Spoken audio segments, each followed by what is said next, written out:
Life had a peculiar way of circling back to its roots.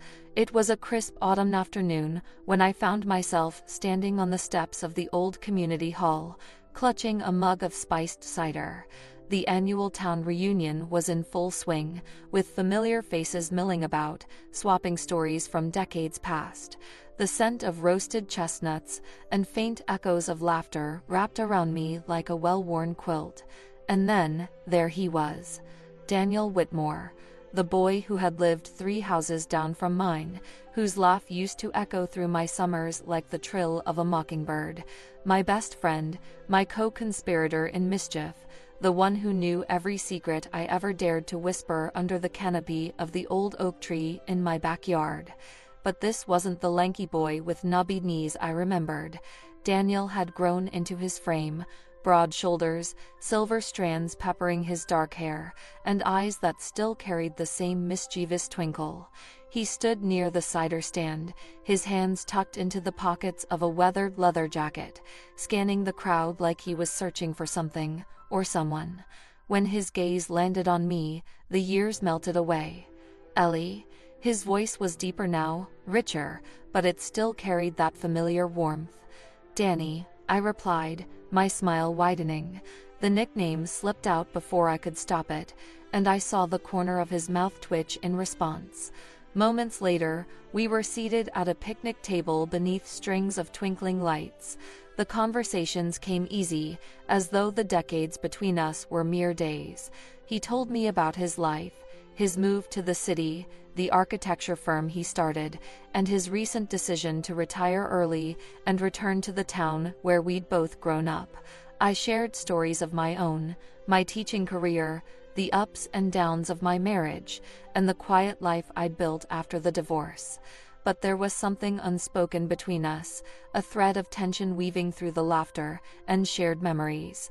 It was in the way his eyes lingered on mine, just a second longer than necessary, and the way his hand brushed mine when he reached for his mug. By the time the evening ended, I couldn't ignore the fluttering in my chest, or the realization that I wasn't ready to say goodbye. The next morning, Daniel called. "Let's go for a walk," he said, "like we used to." And so, we did. The trail behind our childhood homes hadn't changed much, though the trees seemed taller, their branches forming a canopy that filtered the sunlight into golden patches. The crunch of leaves underfoot filled the silences between our words, but those silences weren't awkward. They felt like pauses in a song, necessary and beautiful in their own way. We stopped at the old oak tree, now a giant sentinel guarding the memories we'd left behind. He ran his fingers along the carved initials on its bark, our initials, encased in a lopsided heart that we'd scratched with a pocket knife when we were 11. "I can't believe this is still here," I murmured, tracing the carving with my own fingers. "Some things are meant to last," he said, his voice soft. The way he looked at me then, like I was something precious, something worth holding on to, took my breath away. It wasn't the gaze of a boy with a childhood crush. It was the look of a man who saw me, truly saw me, and wasn't afraid to let me know.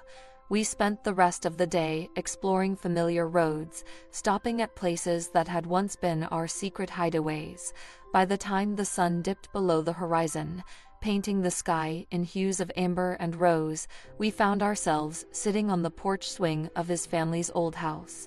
The conversation turned serious then, dipping into the kind of vulnerability that only comes with age and shared history.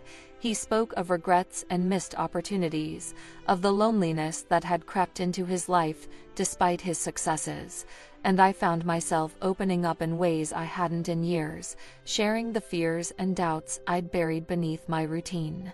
When he reached for my hand, it wasn't with urgency or expectation. It was a gesture of comfort, of understanding, and when I leaned my head against his shoulder, it felt like coming home. The days that followed were a whirlwind of emotions. We spent more time together, rediscovering not just the town, but each other. Every glance, every touch carried a weight, a promise of something neither of us dared to put into words. It wasn't until the night of the town's harvest festival that the spark ignited into something undeniable. We danced beneath a canopy of stars, the music from the band fading into the background. His hand rested lightly on my waist, and I felt the warmth of his palm through the fabric of my dress. When the song ended, he didn't let go. Instead, he looked at me with an intensity that made my heart race. "Ellie," he began, his voice steady but filled with emotion, "I never thought I'd get a second chance at something like this." "Like what?" I whispered, my throat tight. "At love, at you." The words hung in the air, fragile and powerful all at once. I could feel the tears welling up, not from sadness, but from the overwhelming sense of clarity and joy. "I'm scared," I admitted. "So am I," he said, cupping my face in his hands. "But I don't want to let fear keep me from this, from us." And then he kissed me. It wasn't a kiss of urgency or passion, but one of promise. It was gentle, tender, and filled with a depth of emotion that words could never capture. In that moment, under the stars and surrounded by the familiar scents and sounds of the place we both once called home, I realized that life's unexpected turns often lead to the most beautiful destinations. Epilogue. Months later, as we sat on the porch swing of my house, sipping tea and watching the leaves fall, I reflected on how much had changed, and how much had stayed the same. Daniel wasn't just my childhood best friend anymore. He was my partner, my confidant, and the unexpected spark that reignited a part of me I thought I'd lost.